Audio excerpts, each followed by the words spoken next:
Welcome back to CTV News. Well, the Rugby World Cup is getting closer and closer, but an ongoing burning debate today was whether or not to let residents drink while they watch the games. Here's Gordon Findlater.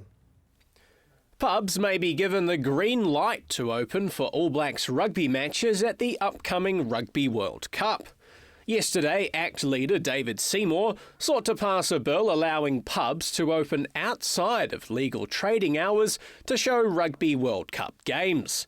However, the Greens objected, with the bill unable to be rushed through Parliament without a unanimous decision.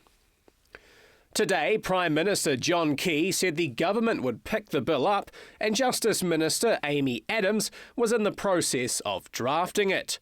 The bill has now been tabled and will go to a select committee following lengthy discussions between Greens Party health spokesman Kevin Haigh and ACT leader David Seymour.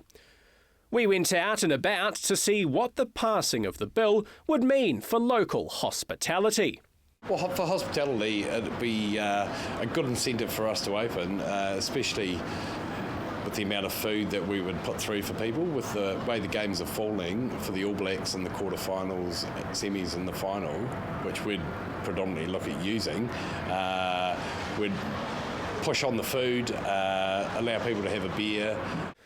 Part of the reason for the Greens' objection to the bill included their health spokesperson Kevin Haigh saying the bill would see boozed-up people spilling out of bars just as parents are dropping their children at school. Cargo bar manager Mike Sherry doesn't see that being the case though, with previous morning events including last year's Football World Cup, an example of why he has no issue with establishments opening early for special sporting events. Great atmosphere, a lot of people in before they go to work, parents bringing their children in even, having come in, good atmosphere. People coming in for breakfast. We did it for the World Cup final in Brazil not long ago, and sure, people did have a cold beer or a glass of wine, but there was nothing untowards and everyone just had a good time and were more focused on the sport. Should the bill not be passed for the Rugby World Cup, bars will still be able to apply for special licences. However, the bill would make the process simpler for businesses. There are a few extra hoops to jump through. Possibly they may ask us to pre-sell tickets for it and insist that people that come in have to be dressed up, i.e. in rugby gear or whatever they determine appropriate. And to be fair, the cost for that is quite high. For many pubs, opening early for the tournament's playoff matches featuring the All Blacks may make the only financial sense, meaning many would only opt to open outside of normal trading hours on 4 occasions during the tournament.